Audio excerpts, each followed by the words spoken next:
Halo, assalamualaikum. Balik lagi di konten berbagi cerita. Sekarang giliran gua yang isi suaranya. Cerita selanjutnya datang dari teman kampus gue dulu. Dia mau berbagi kisahnya buat konten ini. Langsung ya ke ceritanya. Ingat banget kejadian ini gua alami saat masih semester 4. Di semester-semester ini nih, mulai ketahuan mana yang masih bertahan sama yang udah nyerah buat kuliah. Ya, alhasil dari 40 mahasiswa yang bertahan cuma 20 orang. Dan akhirnya kelas gua digabung sama kelas sebelah. Semenjak penggabungan kelas ini, gue makin banyak temen yang asik-asik. Contohnya, kalau ngerjain tugas selalu kompakan gitu. Jadi, kalau deadline ya kita ngumpulinnya barengan. Gak ada yang dulu-duluan. Pokoknya kompak banget deh kelasan gue ini. Dan semester itu juga gue punya temen yang akrab banget. Sebut saja namanya Rio dan Dodi. Kita mulai usaha bisnis kecil-kecilan sampai sekarang. Yang dari bisnis ini gue merasa terbantu buat bayar uang kuliah. Selain itu juga mereka ngenalin gue ke teman-temannya. Jadi di kampus gue itu ada semacam base camp. Nah, tempat itu biasanya dipakai buat nongkrong sampai malam. Gue sering banget diajak ke tempat itu. Tapi suatu ketika gue mulai ngerasa rada gak nyaman sama mereka.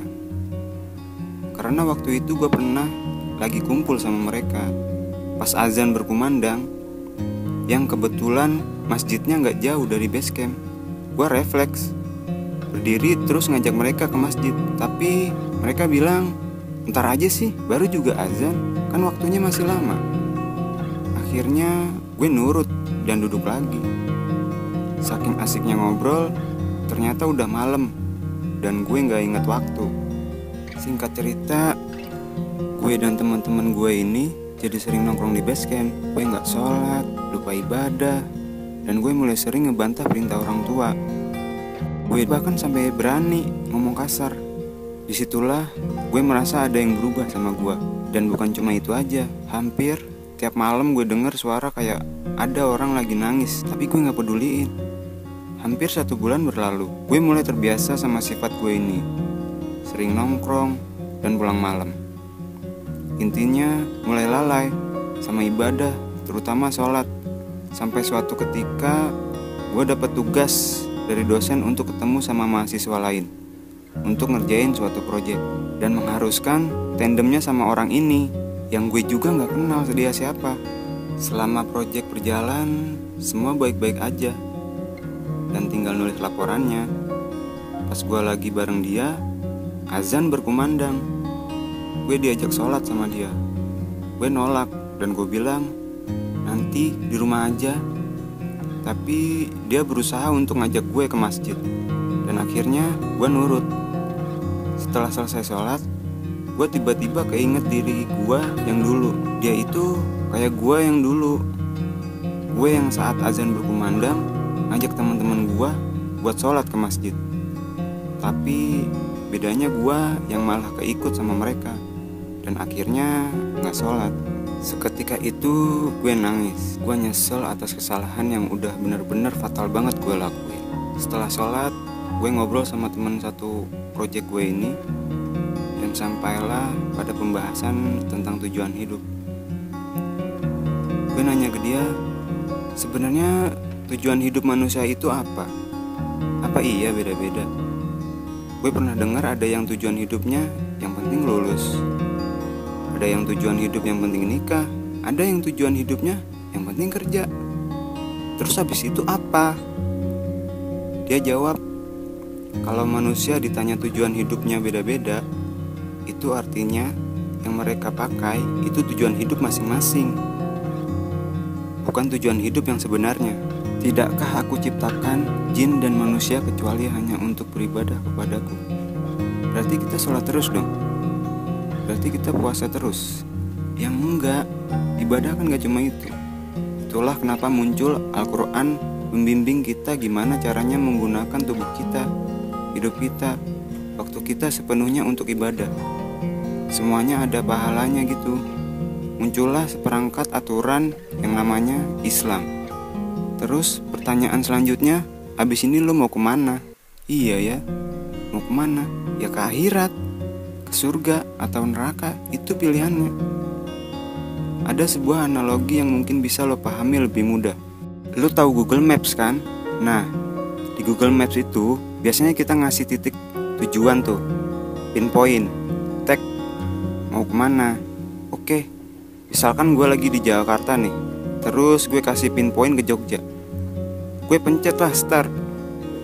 Nah, kehidupan gue berjalan kan. Gue dipandu oleh hidayah-hidayah untuk menuju ke Jogja. Mbak-mbak hidayah mulai muncul tuh suaranya. Dalam 5 km, belok kanan. Dalam 200 meter, belok kiri.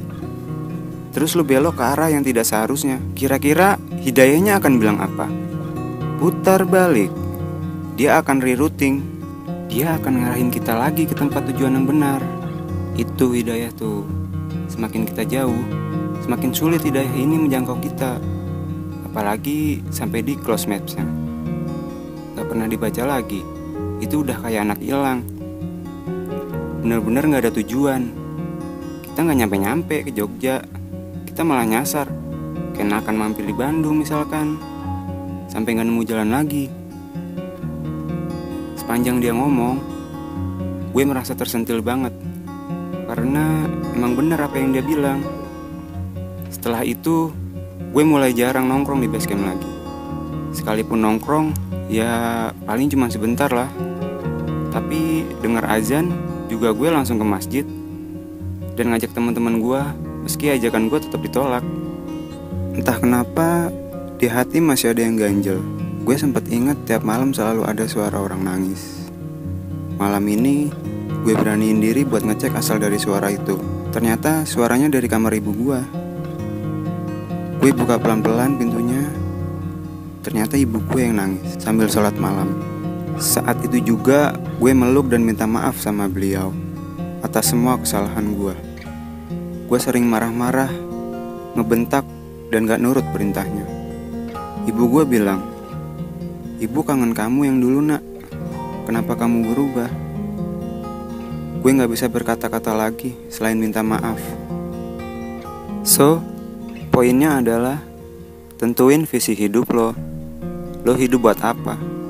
Dan mau kemana itu dipikirin baik-baik. Kira-kira Allah ini senangnya kita hidup di dunia ngapain? Dan kira-kira di akhirat Allah senang orang yang seperti apa? Itu aja mungkin. Mudah-mudahan cerita ini bisa kita pelajari dan ambil manfaatnya. Kalau ada salah kata, mohon kritik dan sarannya. Jangan lupa share, like, komen, dan subscribe. Nama gue Fandi Ahmad Raharjo. Wassalamualaikum.